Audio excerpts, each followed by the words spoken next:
Hello, I'm Joan Elder, the Grant Coordinator for Community Health Foundation. Thank you for joining me, and I hope this session will be informative. This video should prepare you to submit a complete grant application. I'll cover the history and purpose of Community Health Foundation and how we define community health. We'll review the resources you need, the grant guidelines, the grant application, and the budget. It will be helpful for you to refer to these forms. If you haven't already done so, be sure to view and/or download them from our webpage at community-health-foundation.org. Lastly, I'll explain the process we use to review grant proposals.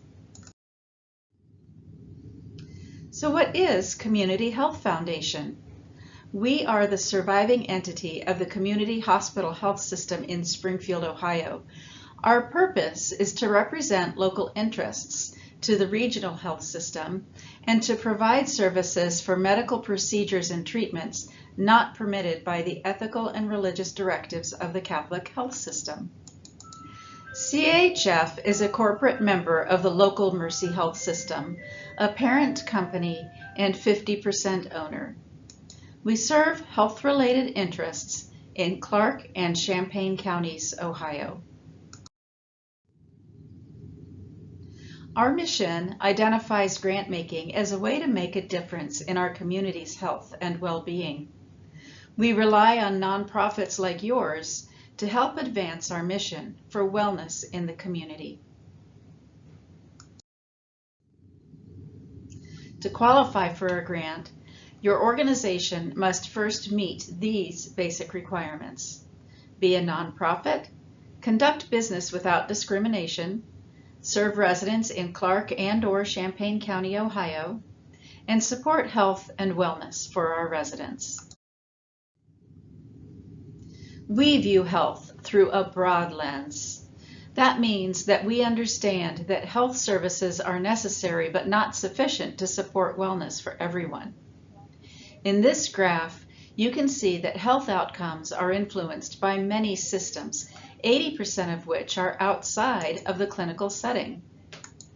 The numbers in the labels, shaped as the state of Ohio, represent Ohio's health ranking for each indicator when compared to other states in the country.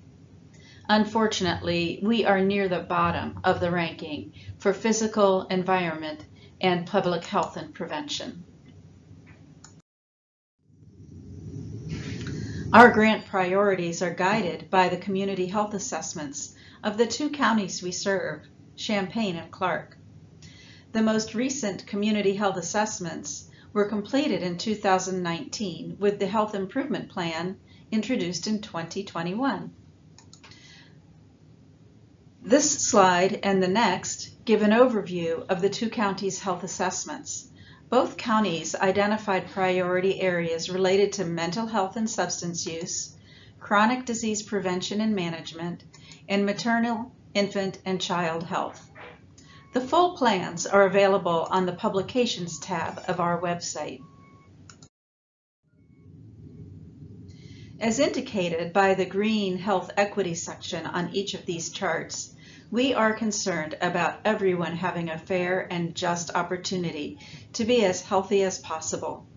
We recognize that disparities in society can create barriers to wellness due to a person's race, ethnicity, neighborhood of residence, disability, or financial status. For our purposes, we have identified 5 priorities based on the priorities of the two counties we serve. You'll be asked to tell us in your application which of these your program will address. The areas are children's health, chronic disease prevention and management, maternal and infant health, mental health and substance abuse, and sexual health. Complete descriptions of each of these areas can be found in the grant guidelines. If your program supports more than one health impact, you can select several.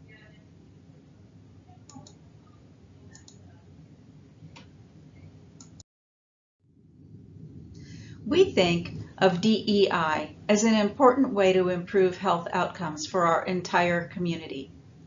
We embrace diversity, equity, and inclusion and work to continue to improve. We ask you to join us. In the grant application, you'll be asked questions about DEI in your organization to help us understand how you are supporting these concepts. It is not a requirement that you have a DEI statement, but we would like to know that you're working on it. We will also ask about demographics of the people who participate in your program. Please tell us about the ages, ethnicity, race, gender, and residence of your clients to the best of your ability. So, what programs has CHF funded in the past? Over the first 7 years of grant making, we have provided 193 responsive grants to 52 different organizations for a total of $1.46 million. This report and the list of last year's grantees can be found on our website. Because our board believes strongly in the importance of responding to the needs of the community, grant dollars have increased over time. In 2014, our first year of awarding grants, we issued just over $67,000. The number and amount of grants has grown over time.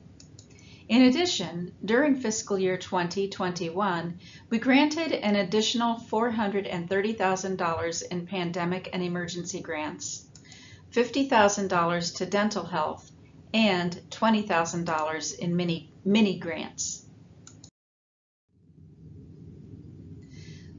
We have $250,000 allocated to grants for this fiscal year. The general range of grant awards is $2,000 to $10,000, but occasionally we award larger or smaller amounts. I hope you'll take time to review the list of prior grants on our website. This will help you gauge the fit of your program and the dollar amount requested. We also provide opportunities for mini grants of $1,000 or less throughout the year as needs arise. Contact me at jelder@mercy.com if you're interested in more information about these smaller grants. I hope you've had a chance to look over our website. The grant application and other supporting documents are available there under the Grants tab. If you haven't, please review the grant guidelines before you start working on the application.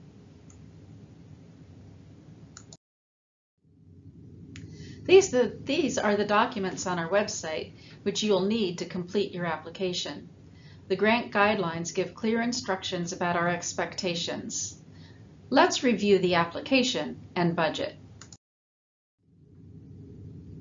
The grant application is housed at a separate site, smarterselect.com. The program works best in Google or Firefox. You may have problems if you're using Microsoft Outlook. The first time you go to the website, you will create a username and password. You can view and print the application before you start filling it out. You can save your work and return to the application at a later time. Just remember to scroll to the bottom of the page to save each time. Answer every question. Enter NA or not applicable if it doesn't pertain to your program. I recommend typing your answer in a Word program first, then copy and paste into the online application. This gives you a chance to verify your spelling, grammar, and word counts. Be sure to proofread your application and ask a friend to review it before you submit. If you are a repeat applicant, you'll notice some changes. We've added questions about DEI in the organization leadership and support and the program information sections. We have also eliminated most of the detail in the goals and results section. This is a grant budget format that we provide in an Excel document. It is a separate document that must be completed and attached to your application. We want to see a program budget, not an organizational budget. The revenue support page should show the sources of income for your program, including the grant amount that you're requesting from CHF. We do not want to be your only funder, so we'll look for all sources of revenue for the program. The expenses will show how you have budgeted the available funds. The revenue and expenses should equal the same amount as circled here and be the same as the project program budget on the first page of the grant application. Once submitted, grant applications are reviewed by myself and a grant committee of 12 community members. We read every application. Applications are judged on their fit with our priorities, the organization's ability to be successful, and the value of the program to our community.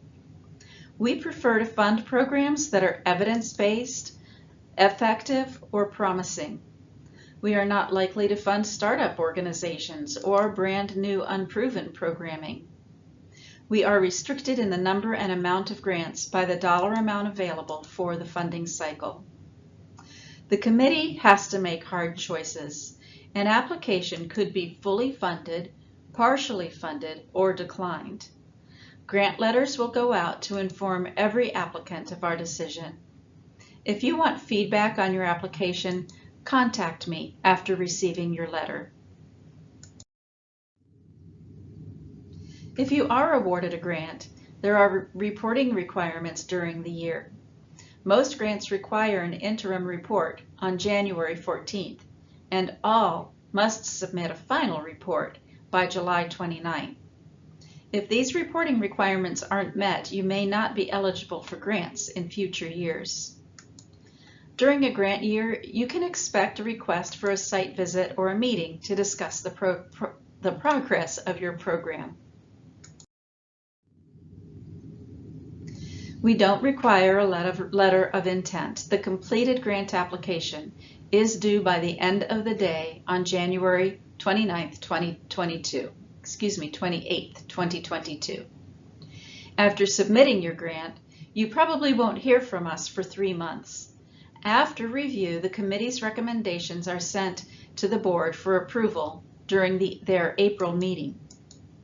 You will be notified of our decisions in late April or early May. Grant checks are mailed by June 30 after we receive your signed grant agreement. The granted funds can be used anytime during the fiscal year, which starts July 1st and ends June 30th. These are examples of questions I'm sometimes asked during live grant information meetings, and I think it's important to address these here. If you do not have a 501c3 status, you'll need to have an agreement with a fiscal sponsor. You'll apply using that organization's tax ID number, and if awarded, a grant will be sent to that organization for your program's use. Some ways that you can be working towards being diverse, equitable, and inclusive in the second question are policies, diverse representation on the board and/or staff, or programs that you design using input from those with lived experience of the issue you wish to address. And if you have questions about the types of grants, whether it be a program, project, organizational, or capital grant request, I'll be glad to discuss that with you in a phone call. Please reach out to me with any other questions at the email or phone number shown on this slide.